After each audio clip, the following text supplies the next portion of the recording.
Okay, gentlemen, we are back and small technical thing. Right. So Paratech Expo is the ultimate aim of Infocast Systems. And Infocast Systems, as the name suggests, is for information casting. We are a company which has organized many exhibitions in the past and magazines. And today we publish the Imprint magazine. It's an Imprint Automation India magazine. Get me one copy of the Imprint latest. And so Imprint Automation India magazine and Infocast Systems, we have created the Paratech webinar. The idea is that we want the magazine, Imprint Automation India magazine, and Paratech webinar, Paratech Expo to act as a catalyst for adopting automation in manufacturing in India in various sectors.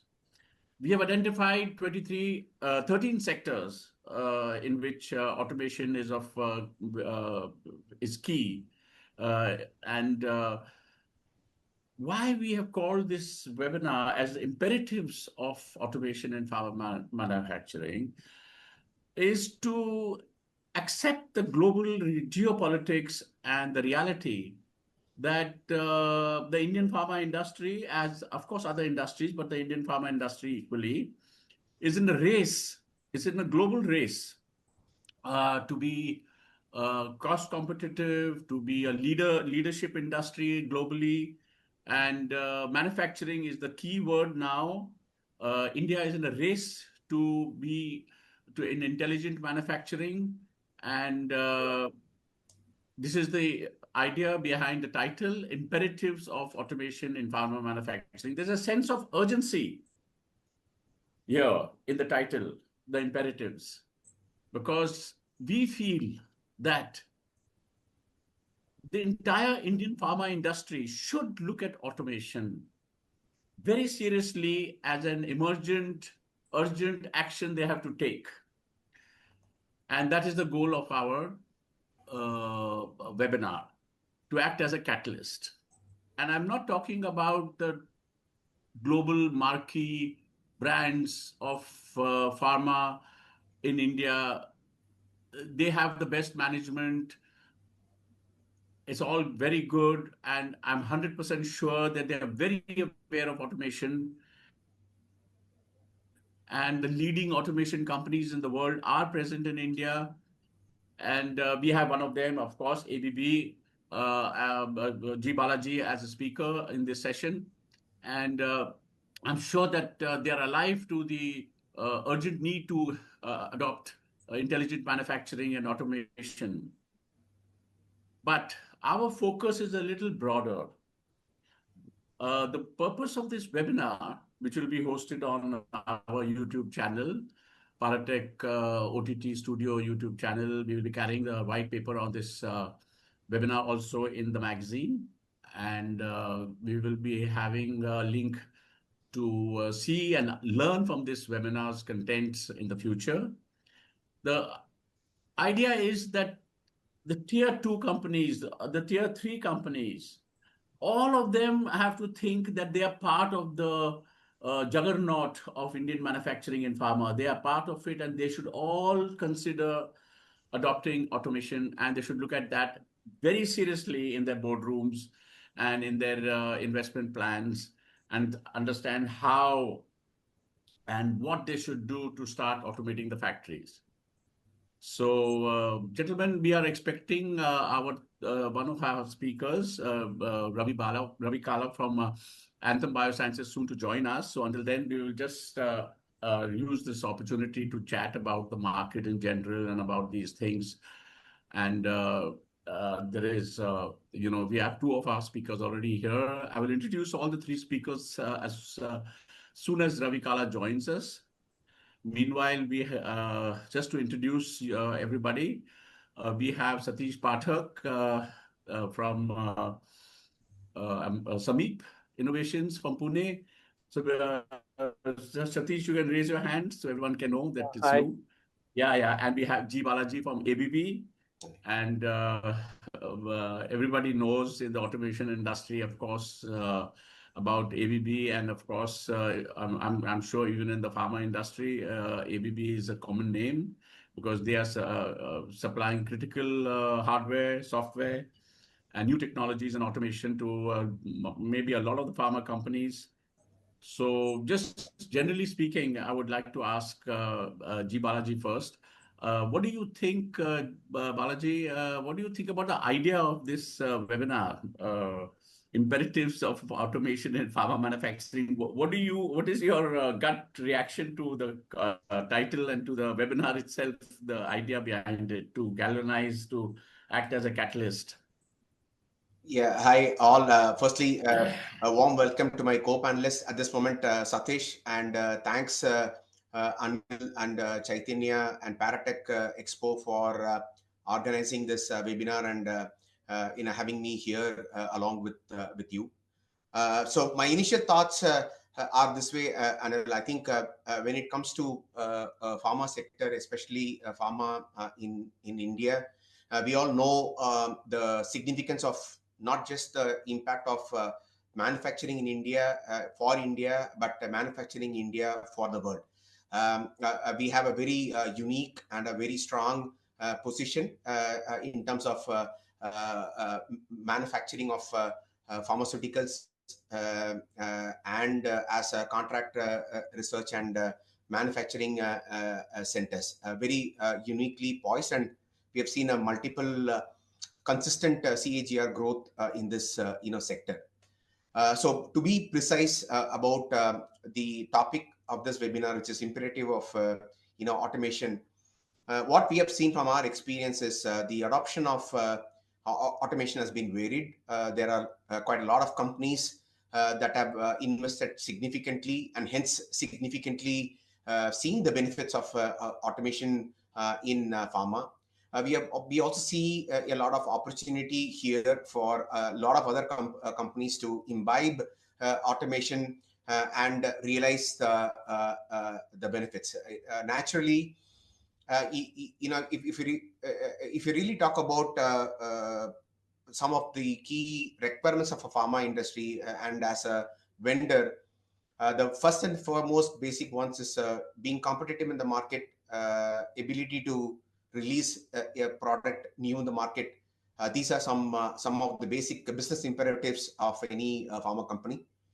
Looking internally, it's also about how can you make the cost of production more productive, more cost effective, and lastly, compliance to regulatory norms. And in many ways, automation, we feel, impacts and gives a high return on investment on all the four business imperatives. So I think it's a very pertinent topic, a very relevant topic, and happy to be here and sharing our insights here. Thank you. Thank you, sir. Thank you. So Satish, what do you feel about having a webinar on the imperatives of automation in pharma? Are we trying to create unnecessary buzz about it, or is it really valid at this point in time? So really a great topic and a valid first question. You can say the Bumrah coming in for bowling. Okay, so I can say that first of all, let me thank everyone and thank my co-panelist, Mr. Balaji also from ABB, and looking forward to have Mr. Ravi Kalla also in some time. And thanks Paratech for this opportunity to reach the larger audience and the industry veterans and industry experts who work in the pharma industry as such. So coming back to your question, is this is the need of time, because when you talk about being a production house for the world, then automation is actually the backbone of that manufacturing. Okay, I would rather be more clear or cutthroat on one point, saying that to have the more investments in manufacturing or making it a investment friendly country, we are trying to give a feel that we have increased the labor hours and all that. Okay, so actually we are hampering their personal life, but we should address this kind of a challenge with the help of some versatile and multimodal automation, uh, rather than depending on the manual activities. And as this being a backbone of manufacturing, and we are heading forward for the global house for that, the responsibility of automation domain is much more than anything else, because that is the only thing which is going to build the trust for your products in the market and assure the qualities and everything. So this topic is very much relevant, and would be happy to be part of this discussion forward. Right. Thank you. Thank you. Thank you. Thank you. That's good. That's good. Okay. Yeah, I understand. So just generally speaking, I mean, of course, now we have this whole buzz about robots in the kitchen, and automation has become such a generic word. It's just used everywhere. Automation, automation, automation. And more and more it is being used in conjunction with AI. And, I mean, fine. I mean, we in this seminar, we are talking specifically about industrial automation. We are talking about factory automation. We are talking about intelligent manufacturing. And so this is very specific to automation that we are having this seminar, and we are going to spend the next hour or so discussing about that. And I mean, in terms of the pharma industry, well, just to look at the statistics a bit about the valuation of value of the automation business that is ahead of us. Uh, uh, well, I just was doing some research, and it might be too much of a high figure. I'm not too sure. But is it possible that the value of the automation, well, in total industrial automation, the value for India has been put at about $4 billion. $4 billion in another few years. We are already sitting on 2025. So in about 4 years, it is predicted that $4 billion will be the worth of industrial automation business in India. And if you take a slice from that for pharma, it's all a guesstimate, because officially there is no survey, there is no actual work done as to what is the pharma, the value of automation in the pharma industry, the business potential in the next few years. There is no value, there is no study done as yet. So Imprint magazine and Pharma, Paratech Expo will try and create some sort of a figure. We can do a percentage calculation of the pharma industry as part of the total industrial automation uh, business. So we did a rough calculation. So it looks like at least $200 million is the worth of automation projects in pharma industry that we have analyzed, based on if $4 billion is the industrial automation business. India's industrial automation is going to go up to $4 billion worth of business. Then just the automation within the pharma industry should be something close to $200 million.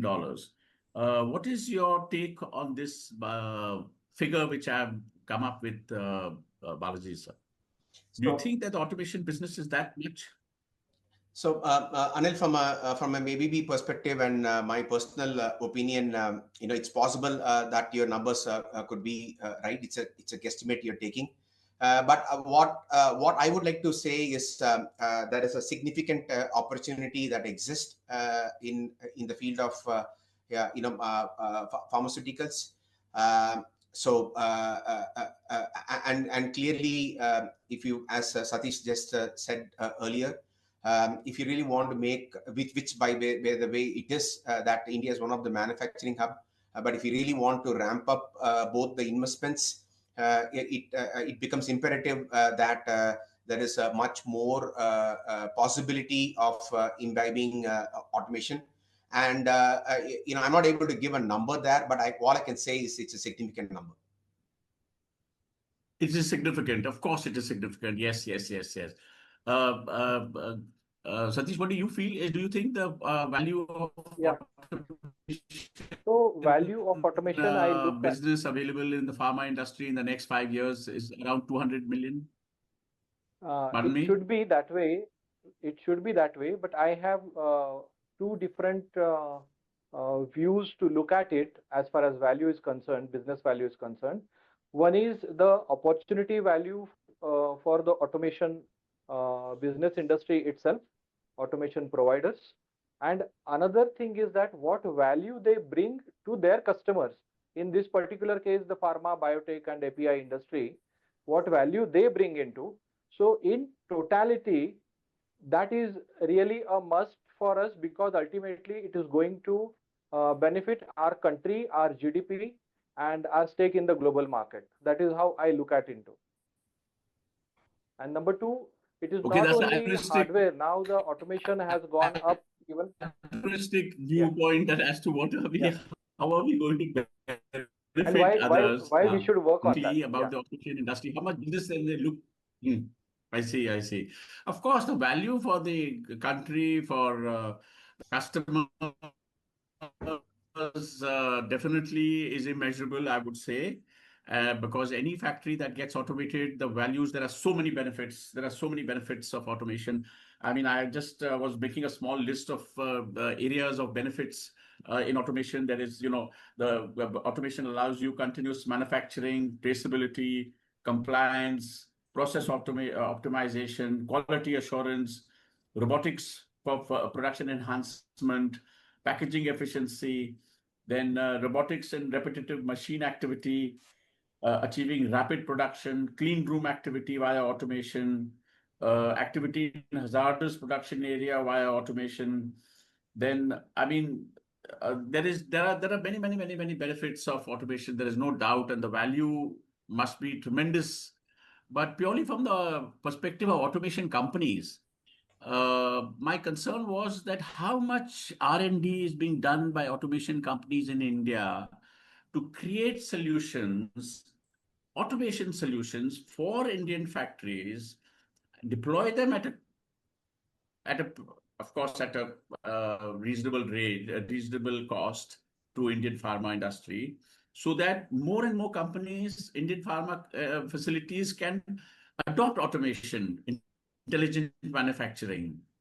And my concern was for our automation industry, how much, what kind of a picture can I paint for them as to how much business is available out there from the pharma industry?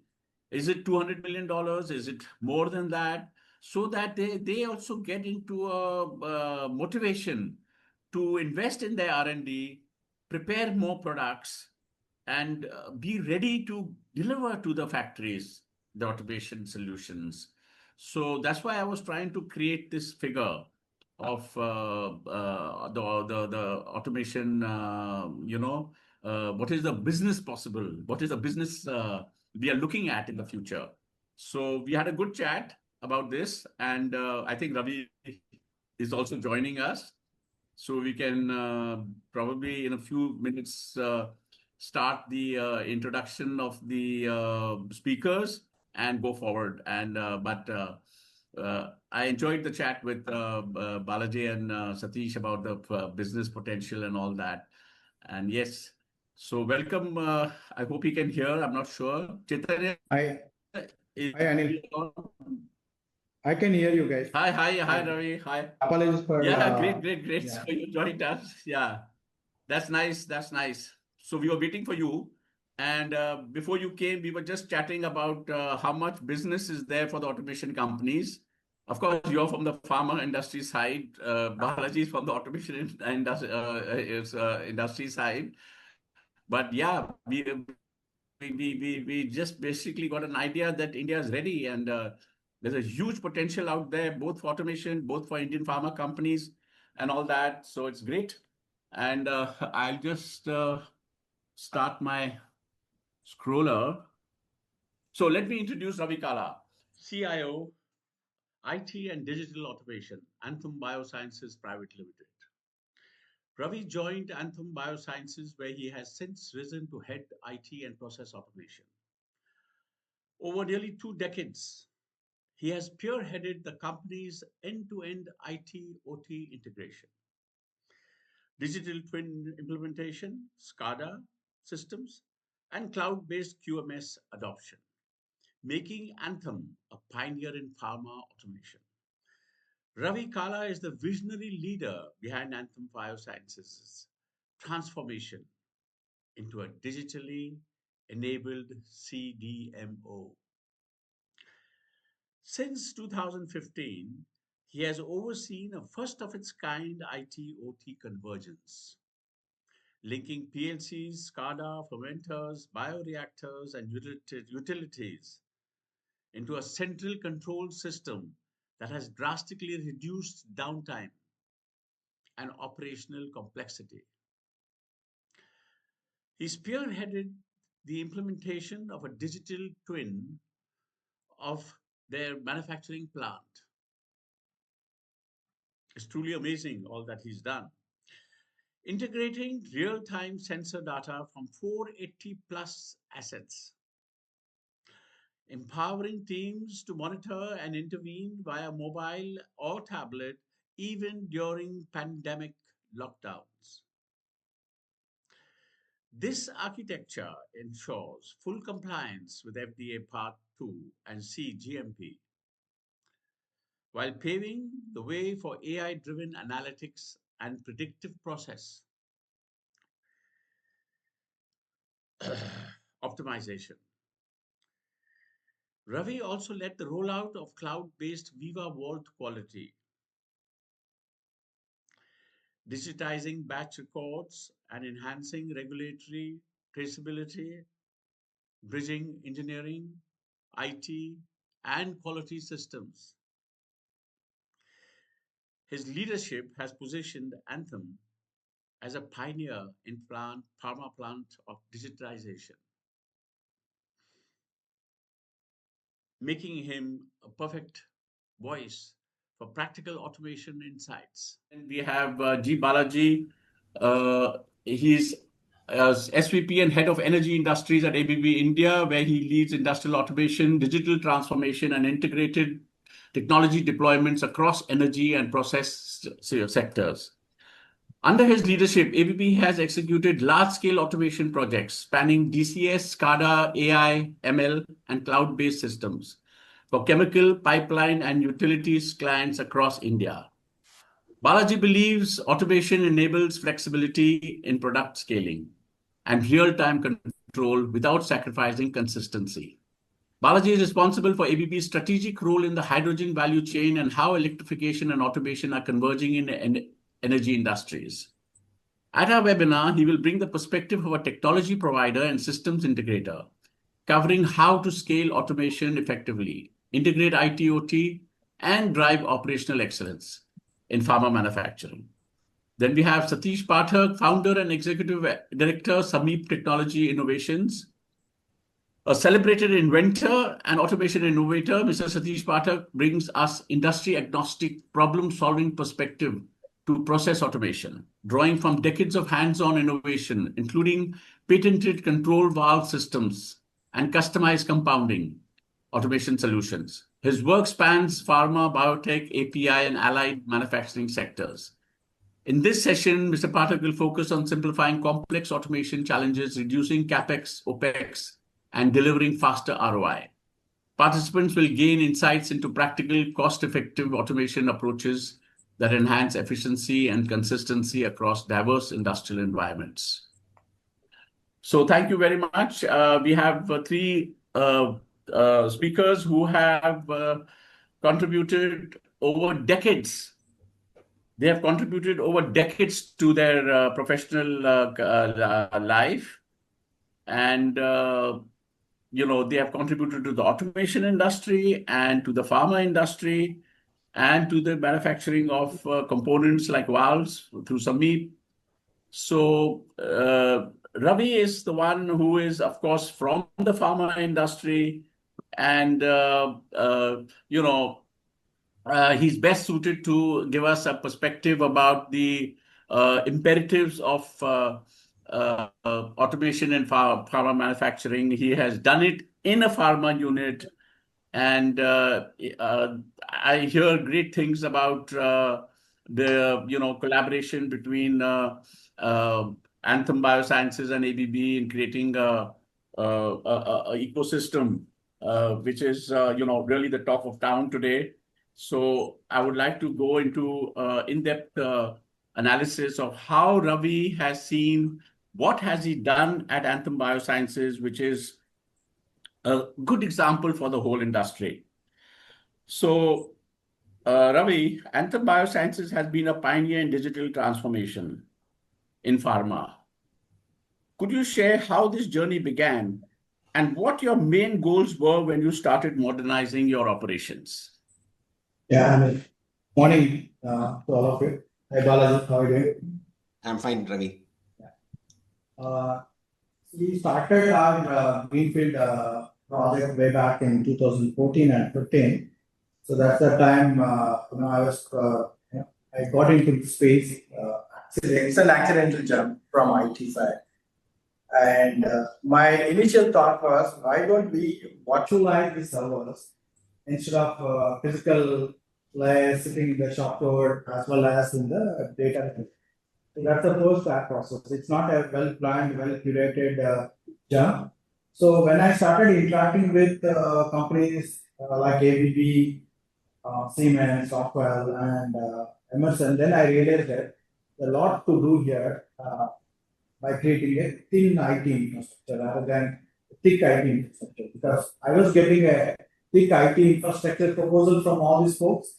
So that's where I started interacting with ABB. Then I convinced ABB, why can't we do collaboration project instead of, I buy PLCs, SCADA, HMIs from each OEMs. And instead of that, why don't we do together, create a platform-based approach, an unified manufacturing for chemical fermentation. That time we were only focusing on chemical and fermentation. So then what happened is, from 2017 onwards, we were operational on chemical API and fermentation. And 2019 and 20, we had an opportunity to build a biological facility. So, Ravi, yeah, I was saying that you designed a unified system for manufacturing at Anthem. Can you explain what that means and how it differs from traditional automation setups? Yeah, so when I say unified automation, we do not have a PLC SCADA HMI sitting in the shop floor. So it is a single system for the entire organization. It is ABB XA800 DCS platform. Whether it is a fermenter, whether it's a bioreactor, whether it is a chemical reactor, or downstream systems, or upstream systems, or clean utilities like pure steam, WFI, water plants, everything is part of that, including building management system is part of it. There is no PLC, SCADA, HMI in the shop floor. I see. So when I say unified, all the assets of manufacturing and associated vessels are part of this particular architecture, where operator can see what's happening in my previous processes and what is happening in the next process also. If required, they can collaborate it. They don't need to call each other and hey, you open this wall and you close this wall. There is no those kind of thing. System collaborates it automatically between plant to plant. We had a lot of biotransformation projects where we do some steps in biology related and some steps in synthetic. Now, this kind of automation, unified automation helps us, like what's happening in biology, what is happening in fermentation, chemistry, people also can see it. So you built one centralized DCS platform. How did the collaboration with ABB System 800XA help realize that vision of a one centralized DCS platform? Balaji, you can also talk about that if you feel. Sure. Anil, firstly, we want to acknowledge the fact that it has been a great collaborative effort, wherein Ravi and Anthem Bio brought in the perspectives and the requirements of how they visualize a unified system. And we actually, in many ways, followed the requirements, putting high priority to the requirements that is set by our customers. and leveraging our core strength around automation in realizing the vision and the dream of our customers. And just to add, a unified system brings on a common platform the process areas, as Mr. Ravi explained, the various process areas, chemical APIs, fermentation, bioreactors, etc. Utilities that could be steam, water, generation, distribution, and the building management systems on a common platform. There are several advantages that an end user realizes. And apart from this, leveraging the IT technologies of virtualization, which makes the system robust, more cyber secure as well. But on the benefits of our integrated system, there are several advantages that we could call. One is definitely ease of operation, ease of maintenance, reduced inventory, reduced requirement of training people on multiple control systems, much tighter control of the process, which is extremely critical. And these systems are built to last for very long periods of time. And naturally, the forward paths, if the systems were disparate, would be determined by multiple companies. When you have a single unified system, the forward path for the entire system is on the same platform. So several advantages in terms of increasing the productivity, longevity of the solution, scalable and modular solution. Way back in 2014, what started off as a very medium size system of around 3,000 IOs, today we have scaled it up on a same platform to over 30,000 and still has the capacity to further scale up. So there are several advantages that we see from an automation service provider, but I'm pretty sure that as an end user, there are much more. Possibly, Mr. Ravi can add up from an end user the other advantages that they would have probably derived out of this unified system. So we value this patronage. We value this relationship as well. So Ravi, this system 800XA, which has been developed and is available for the pharma industry in India, how many more people, how many more companies are looking at adopting this system, the system 800XA, which you all have got, this unified ecosystem for the control system, unified control system, which you all have developed?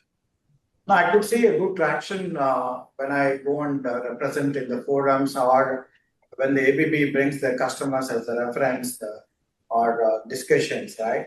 So there are a lot of customers are showing interest because one advantage for pharma is unified compliance layer. It's not only unified manufacturing system, you're also getting unified compliance layer. Instead of depending on each OEM supplied skills, you are actually building your own custom built application running on ABB X800. The way your OEM supplied speed is behaving, the same functionality is also available and better than that. And you can customize, you can fine tune it the way you want it. And also, your compliance layer is one. And integration with EBMR and MES becomes much easier. Assume that there are 200 systems in the shop floor. They don't talk to each other. The data sitting in islands of systems. Pulling out the data and getting an analytics is very difficult. With this, you can actually take the reports and you can integrate with third-party system. The uniformity of the compliance layer is across the organization is the same. That's another added advantage. And also, it'd be easy to operate, easy to maintain. You don't need to, depend on your vendor. They don't need to come and troubleshoot it, right? For the issues. Here, what happens is you are only one system and highly redundant across all the layers. Like you have a redundant servers, you have a redundant storage, redundant network. Until redundant controller, you have everything is redundant. Unlike in a PLC kind of environment, what happens is you have to build the redundancy, then your capex increases significantly. And also you have to refresh it every 3 years or 5 years, and your failure rates are high. And they are not very robust kind of infrastructure. And here you have brought a thin IT layer to control, monitor, and visualize it. In a PLC architecture, most of the organizations, what they're doing is they're having a software PLC, and then DCS sitting on the software layer to monitor the key parameters. So you're creating a lot of failure rates. So we have three innovators here. We have ABB as an innovator with Mr. Balaji. Ravi Kalla is also an innovator, and Satish also is an innovator and an inventor. I want to know, for example, Satish created a digitally controlled valve. Now, I would like Ravi to comment and Mr. Balaji to comment how how important was it to re-engineer the production equipment for the unified system which you all have for quality and for production, the unified ecosystem which you all created? Was it necessary to, for example, now you have a digitally controlled valve. Was it important to have all the machineries also be re-engineered to suit your ecosystem, do you think? Or were the same machineries used which were existing in the factory? Anil, to add to your question, here we are not dependent on what type of wall or what type of instrument. Only what we need is we need a signal, and the product, the application controls those instruments. Whether it is a digitally controlled wall or a normal on-off wall or diaphragm wall or control wall, doesn't matter for us. Only we need a signal to control the processes. I see. Okay. Maybe Balaji can add a little more. What is your Anil, from our context, naturally a final control element is required in the field to pass on the control element that comes from the automation systems. So the automation system would be incomplete without a sensor and a final control element. And final control element definitely plays an important role in the whole loop. So the loop has to be complete, then final control element is required.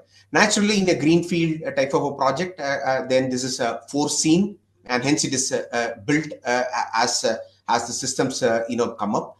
Of course, when you have upgradation or modernization effort that a customer might want to do for their plants, then possibly these are some of the elements that needs to be added to make the system complete. Right. Satish, when you were designing the digitally controlled valve, did you keep in mind a particular automation system that you needed to work towards to see? Right. So when you are making some radical changes or something which is not existing, then you must first think of the adaptability. Okay, you cannot expect it for your sake of value addition. People should give away or throw away their existing setup or expect them for a larger change. And number two, as far as my patented digital control valves are concerned, they're focused exclusively for liquid dispensing applications. Okay, and as Mr. Balaji rightly said, that final control element, they are very much important because unless and until the new kind of a change, what features and functionality advantages it brings, you would continue using whatever is existing and known to you. And it happens in every part of our life. Okay, so until we didn't have the mobile phones, we were using the landline phones, right? So unless and until you know what value it really brings to the industry, so that dissemination of information, knowledge sharing, reaching it to the OEMs and consultants along with the end users is very much necessary, and then only the penetration would take on a larger scale. So I'll just take one example that came up in the talk of Mr. Ravi Kalla, is about the fermentation. So fermentation is the most critical factor is about pH control. And with this kind of a digital controller, the difference is that it doesn't compare its functionality with the typical ball valves and other valves that are used, because those valves are meant for either throttling the flow rate or putting the flow on or off. They are not meant for dispensing the quantities. Okay. And then what happens is that the system integrators and automation experts in the industry, they need to rely on whatever is available and build a solution around that. And when the device which is not meant for that, there are other parameters that affect the control, and you need a compensation, additional sensors, additional control points to have the system in place. But if that is done with one single component which was rightly needed by the industry but not thought of earlier, then the perspective would change altogether different. So I'll just close with a small comparison in the pH control. In a reactor vessel, when you have you need the pH control and you are using some other kinds of valves, or even pumps, I'll say peristaltic pumps are used sometimes and all. What happens is that whatever is your pH value, you use PID or you use whatsoever, that value has overshoots and undershoots around the set point. And suppose your target is at some certain level, say I'm just taking a random example, don't compare with any reaction. Suppose your target is 7.6 pH and at present suppose you are there at 8.4. Now you would like to add some acidic component into it so that it will reach towards 7.6, your desired target. Now while doing so, it goes below 7.6, and again you need to have some alkaline thing to add, and it goes again above that, and all these cycles, overshoots and undershoots, they keep on happening for certain duration. So this particular phenomena has an unwanted addition of dosages, additional time, and might be affecting certain parameters of the quantity which you are accepting under certain tolerances. Okay, and tolerance is something, is all a comfort level which is a derivation of multiple things. It is not only one particular thing. Vice versa, in digital controlled, we have altogether different concept. It's not just a valve, but it comes along with a digital controller. And that digital controller is able to predict the quantities that are dispensed out of it. And it has got a very wide range, right from a continuous flow, then packetized flow. Down the line, the smallest packet could be even a drop weighing fraction of a gram. And when you talk about the application like pH, you literally reach to the target point and there wouldn't be any overshoots and undershoots. That is one example of that application, why the new approach and new perspective is required, and dissemination of information is required to the industry. Fantastic. I got it. So basically what we are able to understand from this is that each product in the process, in the manufacturing, all the machinery, I mean, as we just understood from Satish, that it is of tremendous value to have a digitally controlled valve rather than not. And there's a lot of precision which is coming from the valve. All automation guarantees precision, but here the component in the manufacturing process, which is itself digitally controlled, allows much easier automation design and control in the automation ecosystem. So do you think that a lot of machinery that goes into a pharma factory, pharma manufacturing, whether it's tablets, whether it's capsules, whether it is any other, do you think those machines also have to be re-engineered, and they should be also having the digital control system inbuilt in them to have a better automation ecosystem? You're asking me, right? So I know. I was asking actually Mr. Balaji does he think that a lot of the pharma machinery has to be re-engineered?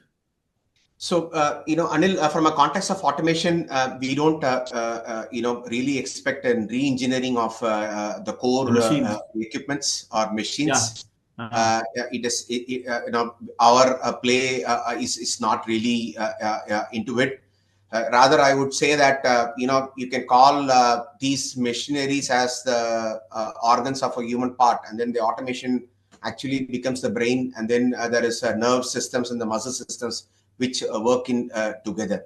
So very frankly speaking, the core machinery in terms of reactors or so, we don't expect them to change. Of course, there would, if it's a green field, it is already brought up with all the sensors and the final control elements together. If it's going to be an upgradation of a totally manual operating system, which there are still such plans, then possibly we'll have to add a few more sensors and control elements along with the automation systems to make it fully automated. Right. You can add core sensors process, and other things. it's the same.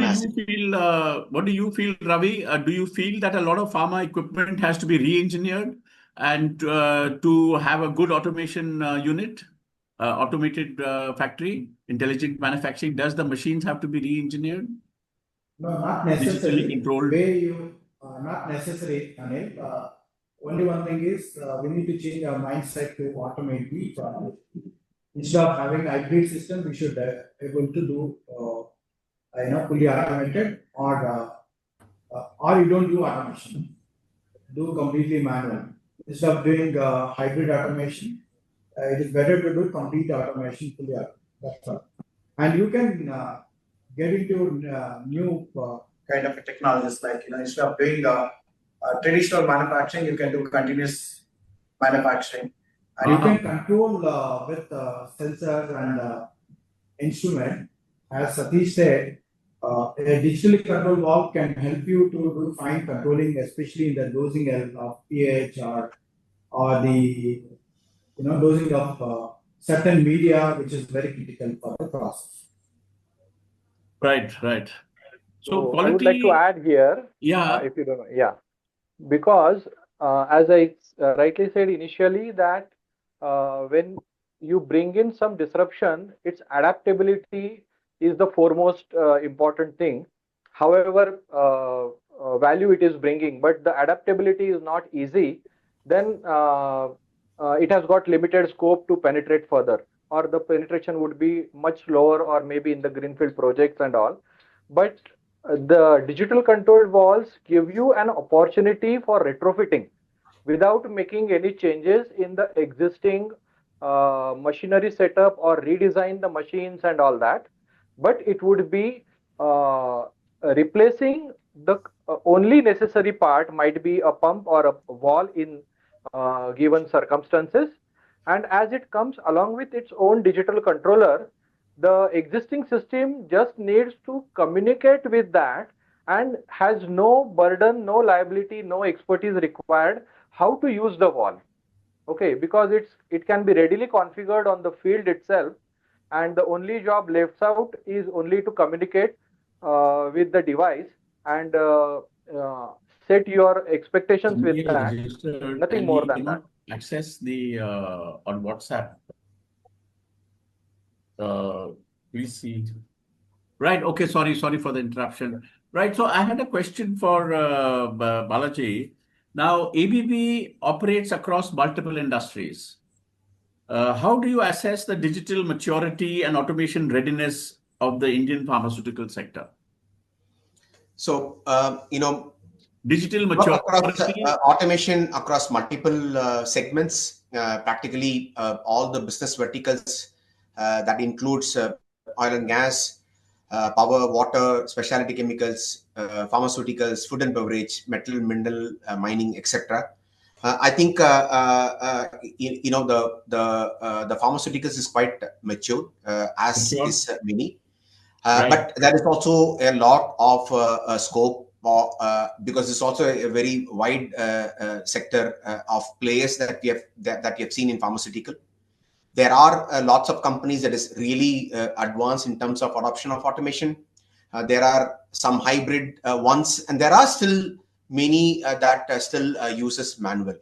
So I would say that it's a mixed bag that we have in pharma, and clearly, and comparison between segment to segment is quite difficult. The requirements are difficult, but for pharma, what we see is there is a significant opportunity to automate the plants. There is an opportunity, and there is lots of benefits that end users can reap by adoption of automation in pharmaceutical. Right. Are there any such unique challenges in the pharma industry for automation? I mean, compared to oil and gas and every industry Definitely, has a unique oil and gas and pharma are completely cheese and stock. That are completely different. One is Yes, exactly. oil and gas. Most of them are continuous process ones. Here it is batch. Two, the regulatory requirements and compliances that is required for pharma is very, very high. Compliances to GMP, audit trials. These are something that is completely unique, even to the extent of clean room requirements, adherence to who opens the door, who opens, why a clean room is open for. The requirements are quite stringent, and that's exactly the reason why an automation would bring a lot of benefit to the end users. And you do subscribe that basically, is it important for companies to standardize on a single DCS platform instead of running multiple isolated PLC SCADA systems? Do you think it is very important to do this? So, Anil, I wouldn't want to really promote it, but there is certainly significant improvements and benefits of a single unified system. Just to recap again, just imagine a system with multiple reactors and fermenters, each of them having a varied PLCs, could be from X, Y, Z, versus a unified system with a common same family of IO card and controller. One is number of spares. You have disparate systems, you need to maintain spares for each of them. You have a unified system, the requirement of spares becomes lesser. The inventory becomes lesser. Two, if you have a varied multiple systems, you need to train our manpower on each of those systems. Here is one system, training is quite, but for most, which is most important, is your ability for a tighter control, remote operations on close to a real-time basis. Audit trials and compliances to the regulatory, much more tighter control if it is unified rather than individual PLCs and having a SCADA layer, which of course complies to this requirement, but then the tighter controls that you get is completely different with respect to a unified system. So clearly there are marked differences and advantages of an unified system, and we would definitely propose to all our customers the benefits. It's the choice of the customers at the end of the day, but as a manufacturer of and a provider of technology, we would definitely try to position the advantages of a unified system over disparate systems. So pharma being a regulated industry, how does ABB address cybersecurity, data integrity, and regulatory compliance while building connected automation ecosystems? So a lot of things are already done while the system is designed. Cybersecurity is a very important aspect of any control system, not just a unified control system. I would say any systems, cybersecurity is an important aspect. And there are multiple ways that we address this through an automation system. One is the strengthening of the core hardware and software, the required certifications for the hardware and software that is deployed, remote patch management. How well you address this patches. So there are multiple ways that is done. So when it is unified, then it becomes a single platform and much more easy to comply to the cybersecurity norms as well. There are other technologies that can be leveraged to increase to rather disconnect the software and hardware obsolescence by adopting virtualization. And as Ravi Kalla was earlier speaking, we can also make the IT lean system by having an even thin clients on the front end, and ability to just plug in and play from anywhere in the shop floor or any of the manufacturing locations. Anil. Right. Thank you. Thank you. So, IT, just a thought came to my mind with the whole IT application. The IT factor is so big in automation. So, just as I wanted to ask Ravi and Satish and you, Balaji sir, a new factory, a pharma unit, they have three options, for example, or there are three main characteristics of automation. One is the machinery, the machine automation, enhanced productivity, enhanced manufacturing, competitive manufacturing. Then you have the digital transformation, where the entire plant is on computerized, paperless, and everything is, transparent, and all the data is flowing through the whole factory. Third is the compliance for the government regulation. If a new unit, new pharma company has to start automation, what should be their priority first step? Should it be looking at the factory with the robots and cobots and manufacturing, intelligent manufacturing? Should it be the digital transformation first, the entire IT taking the whole factory down the computerized road? Or should it be first the compliance areas, automating the compliance regulatory areas? Ravi, what would you choose? What is your advice for a new unit? So it is better to look at all three aspects, because you can't leave the compliance angle.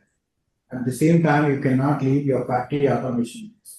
Tomorrow, doing a factory automation is going to be more expensive, and you lose business continuity also. So it's better to look at all three pillars, because we need to look at factory automation, digital transformation, and compliance. The biggest challenge today, what the industry is facing is, we are not mapping all the equipment, start equipment to end equipment, and we are not digitizing it. We are doing bits and pieces, or either hybrid or not at all automating. So it's better to have enterprise level architecture rather than having a plant level architecture.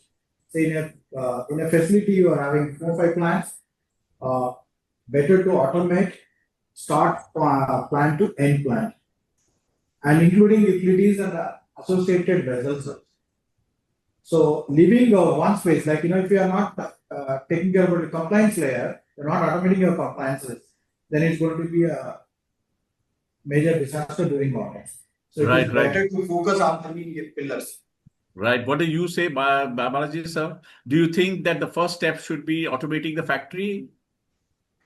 So, Anil, I'll put it this way. I think it's important to have a holistic approach, especially when a new plant is being built, because this provides you multiple opportunities to scale up from the beginning. In many ways, these are like the footings of a chair. It's just not possible that which footing is more critical. I think it's all interconnected. But what's more important is an holistic approach. Set the vision about what you want to achieve. That's one way. And then the other way is to look at where do you want to put your money on. So I would definitely say that the most preferable one is an holistic one, looking at all aspects. But I think automation is the base upon which multiple things can be, while going as far as robots and cobots or digital transformation could be a step further. I don't think that step can come if you don't have an automation. So I feel that automation for any new greenfield should be a prerequisite rather than a choice. Right, sir. I got it. Lovely. Definitely, our mantra at our end, the mantra is buy more automation equipment, install more automation equipment, automate your factories, and then go wherever you want to with the enhanced production and profitability and productivity. So, Satish, what is your view, since you're an entrepreneur yourself, and I mean, you consider all factors like finances and so many other things. What would you give your advice to a pharma unit?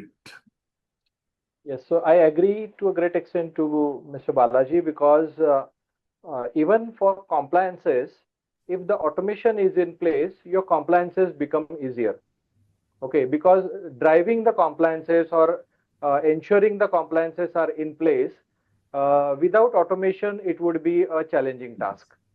Okay, so uh, having the automation in place is the first thing which is automatically helping you take forward for the additional compliances, because there are some basic compliances and there are some additional compliances which give you a leverage like 21 CFR and all that.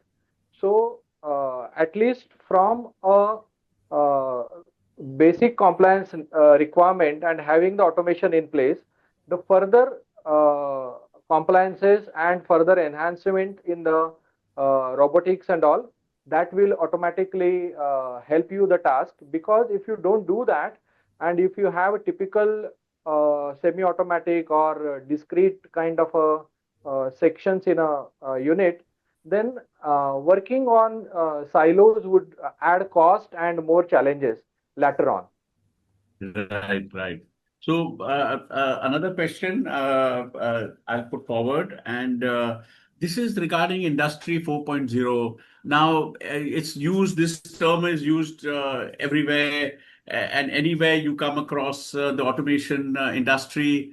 They keep using this word Industry 4.0. Now, what I understand, what I've been given to understand, that Industry 4.0 is nothing other than remote monitoring, where the entire factory is digitized to the point where you can remotely monitor every operation, monitor every measurement, and monitor the process that is at the moment in the factory. So I believe Industry 4.0 is about totally about remote monitoring. How much importance, Ravi, do you give to remote monitoring of a factory, where you can be offline, you can measure, you can see what is happening in the factory, measure, you get all the measure reports which are generated from the automation design, the automation process. How important is remote manufacturing, remote monitoring? Really, if you look at our manufacturing, we don't need to sit in the shop floor to monitor it. My engineers, they sit in the respective places within the office or outside the office. They can monitor the processes, and if they have a a provision to control the processes, they can control it. So by designing this kind of architecture with ABB, we're able to effectively manage during COVID also. So during COVID, we were working with a limited workforce. Remotely, most of the workforce is to monitor and control the operations, and very few people are used to be in the shop floor. Today, what happens is when you walk into our shop floors, you will see a very thin layer of operators who's working in front of the computers. The rest of the workforces will be sitting in their respective places and be monitoring and controlling the process. So what do you feel, Balaji, how important is remote monitoring? So, Anil, before that, I just want to give a small clarification as an automation, provider. We would not say that Industry 4.0 is equivalent to remote operations, but remote operations is one of the aspect of Industry 4.0. Okay. So, Can you expand on I'll also add up why I'm saying this. But coming to your question on remote operations, I think it's an important aspect. And not long back, we had COVID. We've all forgotten those days where people were, holed up and not able to travel to even the manufacturing locations. But that is a classic case where, especially for an industry like pharma that has to run, irrespective of the things that is around, and more so, especially that's one industry that was supposed to be working and supporting us during the tough times. That was a classic case where, especially when a new product was being developed, remote operations gave a huge opportunity for people to stay back in the safety and still contribute towards development. In today's world, it reduces the mobility. Not that the entire plant should be operated completely on remote, but then it gives the flexibility where there is reduction in mobility, and at any point of time you'll be able to know what's happening in your shop floor, be it working from a remote office or from your home or wherever you may want to be. So it's an important aspect.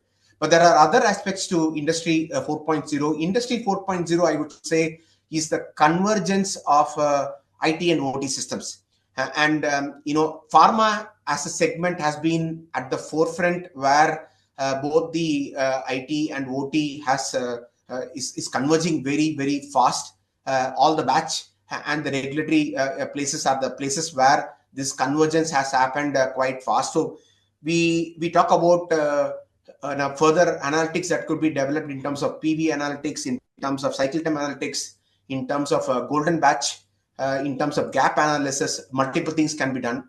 We also have multiple companies that have a digital platform that takes the data and then provides these data in terms of a business insight to a businessman in terms of plant-to-plant comparisons, analyze production with safety, production with energy management and energy efficiency, cost of production and finances. So there are multiple things that could be leveraged with the application of Industry 4.0 upon automation, Anil. I see. Okay. So, Satish, what do you feel about the question? Yes. Again, I'll Remote monitoring. I'll definitely second Mr. Balaji, because here the most important factor is that all your data is coming from the machines or right from the sources. Okay. Hardly you are dependent on the shop floor people conveying you something or trying to interpret something and then taking some action. But here the actual transparent true data travels equally same without any contamination or without any dilution or modification. So everyone is on the same platform and at the same time and any time. That is the another aspect of it. So the any decisions to be taken, that could be taken very faster. It may be a corrective action, it may be a business decision or whatsoever. So that is the reason Industry 4.0 adds value to the new automation era. Right. Okay, so any automation project, the budget, how much would it increase? Would it increase very substantially if you want to provide remote monitoring, or the entire IT, maybe the IT factor or other factors to facilitate remote monitoring? Does it increase the budget in quantum terms? No, I don't think that it increases in quantum terms, Anil. It's just a small incremental change that is required, but not a significant or a quantum step change. That's not what is expected, Anil. Okay, and pardon my ignorance, but I mean, like, does it necessitate a lot of edge computing, and does it necessitate a lot of digital twins, remote monitoring? Raviji, we were discussing about the budget. Does that involve a lot of digital twin production, edge computing, and all that, or it's okay? The remote monitoring is possible simply in the architecture. There are two aspects. Digital twin is different and remote monitoring is different. Remote monitoring will enable the operator or the plant managers to view the processes sitting anywhere, and whether they can be at office in a different plant, or they can be at home, or when traveling also they can monitor.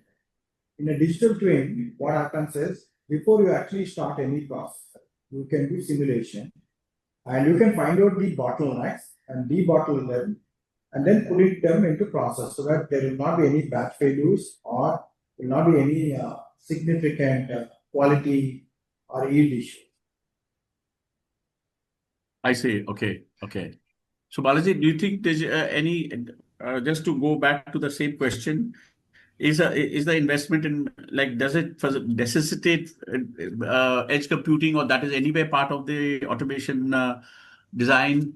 And does it necessitate production of digital twins and all that to facilitate No, remote? I agree with what Mr. Ravi Kalla completely said. These are completely different one, and definitely digital twin or edge computing are a part of the industry 4.0, and not necessarily the same with respect to remote operations. And to be very specific, a digital twin is nothing but a digital prototype. Instead of designing a prototype, you can actually model an equipment and then see for various disturbances how the equipment would work and respond, and if it whether meets and qualifies the requirement. So vis a vis a prototype development physically and a prototype development digitally, it is something creating digitally is definitely cost effective and provides much more insights than a physical prototype. Anil. So it has to be. We wouldn't suggest to go gung-ho upon making a digital twin for everything. I think it is important to pick and choose wisely where you will get a benefit, which is a critical equipment in your whole process, and apply the digital twin on that process, and then get the maximum benefit. I would say it is more about identifying the core and the critical aspects which is likely to fall or which is likely to have deviations, and then create a model for those critical ones, and then leverage the digital technologies that's currently available. Right, right, right. Oh, yeah, it's nothing to do with like creating a virtual factory for remote monitoring. It's nothing to do with that, right? I mean, there's a new trend of creating a virtual, creating the entire factory, all the systems and processes virtually, and then monitoring. What I was trying to tell is, it may not be necessary to completely make the entire factory virtually for realizing the benefits. I think it's more depending upon what's the problem statement is, where is the core equipment or an asset, which is the right asset that needs to be modeled. I think that's a right step to go about in terms of digital twin, Anil. Not necessarily the entire plant. If it is required, we can still do it, but not necessarily in the entire plant. Right, right, right. And just at this point, I wanted to ask Satish, what are you all working on right now? What is the new innovation you're working on at the moment? Like, what is your new rabbit out of the hat? So actually, I would say that invention is one thing which you bring as a core conceptual change, but then innovations that help you in adapting it from case to case or application to application. So both the things go hand in hand, and that is what I am currently working with different cases from various industries. And you may surprise that it is ranging right from filling 5 ml nail paint, okay, to a 40,000 liter tanker in ethanol plant, okay. And everywhere we are literally unaware, or we are taking it for granted that with these kind of situations, so much excess giveaway is uh, unavoidable, okay.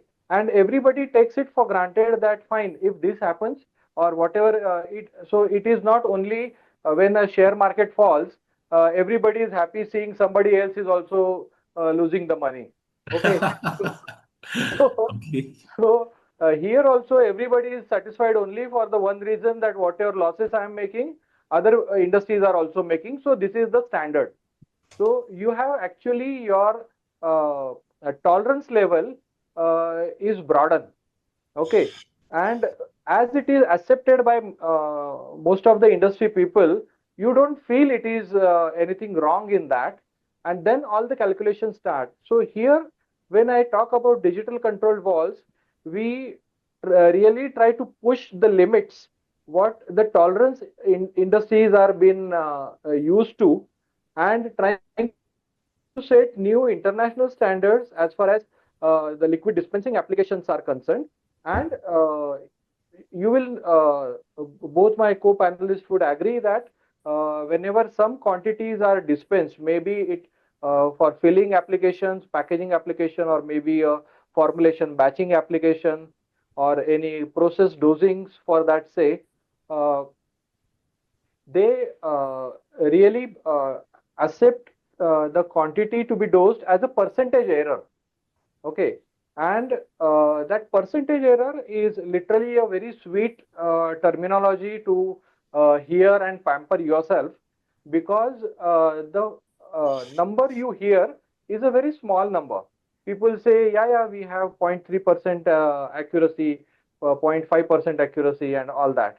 But what net loss you are making out of it, and that too on a recurring production activities, that is a very big number. Okay, and I'll just give you How big can it go? Yeah, how big it can go. So I'll make a very bold statement first and try to support it with a realistic example in the industry. Even if there are a variety of applications, what these digital control valves have, even if we consider only one application about liquid filling, maybe in bottles or maybe in cans, containers, drums, barrels, whatsoever, the kind of excess giveaway is happening for two reasons. One is about the measurement. Suppose they are using some flow meters in the line to control their dosing in that or filling in those bottles or containers, or maybe some other ways, or maybe just a predicted way of doing it. Okay, because you will see all these things are filled at the station, filling the hurry. Okay, we have too much of production pressure, completing in so much time and all that, and people only talk about 60 bottles per minute and 120 bottles per minute and all that. So everybody is bogged on all those figures, and that is the reason these machines, they fill it so fast. Okay, and to be honest, the number of heads are increased. There is always a limitation when you try to fill a bottle. We call it as a bottleneck for as a common terminology everywhere. So that bottleneck is really the bottleneck through which the liquid gets filled into the bottle. Right, okay. Right. And you will always have the challenge of having the maximum limit of the flow rate that goes into, and trying to control it. And that is the reason they try to compromise it. And further, once the bottles are filled, they have a checkware machine. Okay. And that checkware machine also has a good level of tolerance, because the production has to move forward. If that's what we are trying to achieve with automation. Right. So fast, intelligent manufacturing. Fast, right. But in that speed, what you are compromising, what you are slipping through, is the challenge I am addressing through digital control valves. Okay. Nice. And the kind of excess giveaway, if you try to sum it up across industries, across globe, then it is nothing less than $1 trillion per annum. My God, $1 trillion is the giveaway on just on filling. I mean, on this application. Right. And I'll give you one example. Can save that, right? Automation can save that. Definitely. I'll give you two examples. One is about a very commonly known dairy in anybody's nearby vicinity. Okay, need not name any big brands or something that. Forget it. So say even 8 lakh liters packaging is happening, you will find that these pouches you buy from the grocery store, you put that milk pouch on the weighing scale available there itself, and you will notice yourself that approximately 10 ml per liter is an excess giveaway. Now your customer doesn't appreciate it. He is not going to give you that 50-70 paisa for that extra 10 ml what you give him. Okay. The government also loses the taxation on that. So I am just trying to have a matchlet for the government also in this. Okay. No. Well, as a customer, I think you need to give 10 ml extra, because that's how the world works here. No. So the thing is that the kind of exercise, You know, and when we used to go to buy milk from the guy wala, so I mean, you say, "Meko 1 liter doodh deo." So he will right, give you exactly. He just put little more and say, "Go, come on, you right. take But some you don't extra come to milk, know, go." yeah, you don't come to know what gimmicks he, or tactics he has played when he poured the larger volume of that. But Yeah. apart from that, the thing is that even with that little excess giveaway, we simply ignore, that results into 18-20 crore per annum. So 18-20 crore only in the excess giveaway for a local dairy is not a small number. No, no, Okay, I agree. I understood your point if you go to about pharma, that, but I was actually looking for you to tell me exactly what new invention are you doing so that I have a scoop in my story. That ah, okay, you are going to create now. You created a digitally controlled valve. What is your next rabbit? So I was just wondering if you're going to give away the thing. okay.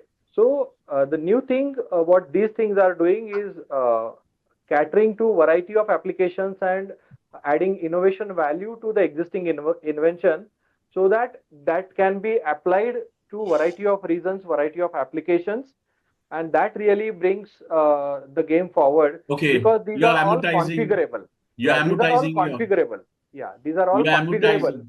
You are Yeah, amortizing whatever products yeah, you are yeah. offering to your customer. You're amortizing them with the further embedded value system. True. So, any hint, Balaji, what is the anything new coming from ABB, which is going to be radical in the automation industry?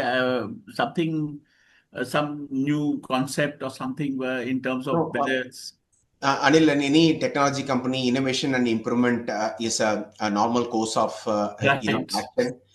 We stay grounded there, and unfortunately, I don't have a spicy bit to give it to you at the end of the webinar. Where is Ravi? I wanted to ask him about the Viva Vault quality. Yeah, here he is. I think he's coming back. Hello, Ravi. Anthem had also unified its quality operations using Viva Vault quality. What motivated that decision? What is? Can you give us a story on that? Uh, See, there's a link between unified automation and unified quality. As an organization, we are able to see the benefits of unified manufacturing, how helped Anthem.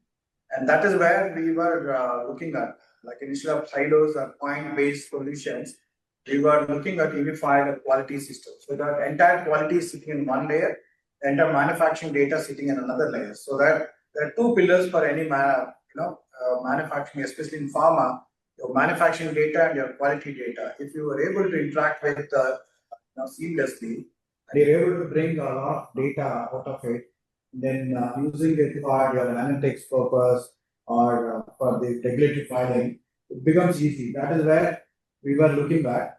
So we started our journey with Viva. We are the first customer for them in India, and we brought them to India operations. And then today they have more than 10 customers in India. And today I'm actually sitting with Viva leadership team, and that's why I was delayed for 5-10 minutes. And we are able to implement on complete quality. So we are actually working with them on further optimization and further developments, maybe LIMS kind of a solution. We are working with that. And now today, our shop floor is fully digital. We don't need to issue a paper on, especially the SOPs or protocols, or they can see in the tabs. So what happens is, typically in any this kind of point solutions, where you create a document where you review and approve it, where training happens in another system, then the quality aspects like change controls, deviations, incident happens in another platform. Today in our Viva, you create a document, it's reviewed by, approved by the cross-functional teams. Automatically, it appears in the operator screen for training. Once they complete the training, it will be an issued state to the shop floor.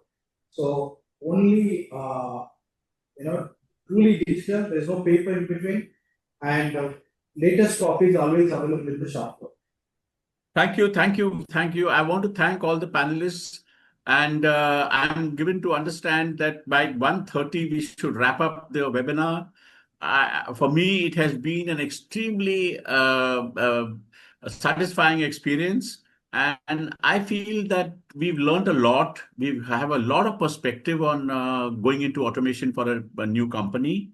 We will prepare a white paper from the discussions we've had. I will share it with all the panelists, and we will publish it in the magazine. We will carry the video on our website, and it's a beginning.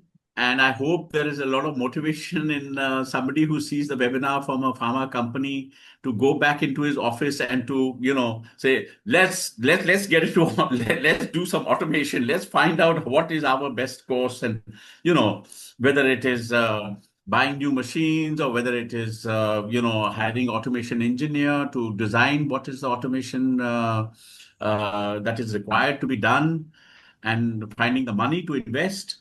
And we want to be a catalyst to, promote automation and to invest in automation. So thank you very, very much, everybody.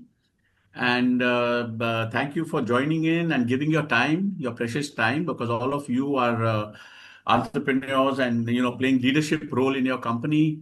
Whether at ABB or Anthem or at Samiep, you all are all playing leadership roles and contributing a lot to the industry, and you all have contributed. So I want to take this opportunity from Pathak and Imprint to thank you all. And this is just the beginning. It's just starting. Yes, Satish, you want to say something? So, before you close, if there are any comments which we are not able to say, but there was something scrolled up which I saw. Right. Maybe. last. Chaitanya, are you listening? Is there any question that has come up from anyone? Any comment or question? No, those were my chats to the panelists, Satish. Okay. I see. Okay. Because Fine. they thought that there was something. Okay, fine. So this is just the webinar has been done, and now we have to build on it. We have a lot of work to be done, and we will continue the process of, whatever is the outcome from the webinar, in the sense for the people who have seen and who are motivated, if there are people who want to consider going into it. And I think we should do one webinar in future on exactly what is the process of designing the automation in a factory. Who are the engineers who design that? What is the process? We must share all that information, so it's easy for a company to understand in their mind what exactly they need to do to go for automation. So thank you, gentlemen, and I'll take your leave. We can all leave the webinar now and go back to the grind, so to speak. And thank you, Ravi. Thank you, Balaji. And thank you, Satish. We'll all be in touch very soon. Thank you so much. Sir. Thank you, Anil. Appreciate the discussions, and thanks for having me here. Thank you, sir. Thank you so much. And would Right. be happy Thank you, to sir. connect with Mr. Balaji and Ravi Kalla offline as Yes, well. of course. You must. You all must. Yeah. Okay. Thank you. Thank you very much. Thank you so much.